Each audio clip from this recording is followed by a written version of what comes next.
In this video, I'm going to use the Chauffeur to update the Deep Learning VCA package onto the camera.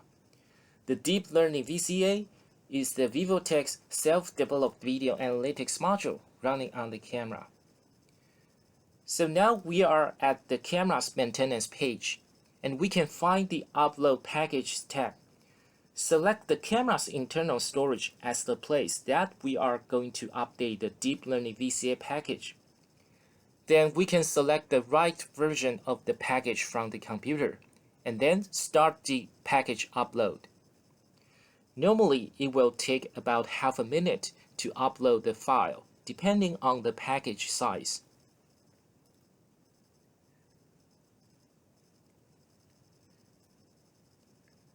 So once the package upload finished, you will see the message showing the package has been uploaded successfully.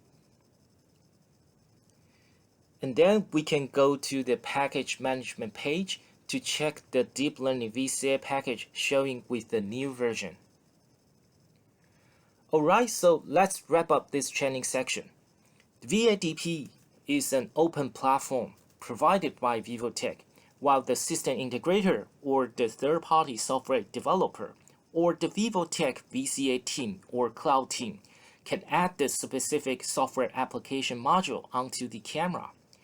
Then the camera will perform the specific application on the camera's edge.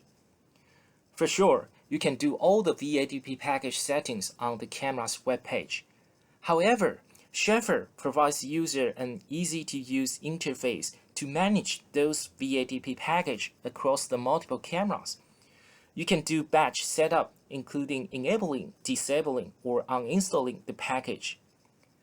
Last but not least, you can also use the Chauffeur to upload or update the VADP package module to multiple cameras. That's all about the Chauffeur. Hope you will like this training section and you can't wait to experience everything on the Chauffeur. Thank you for your attention. Bye bye.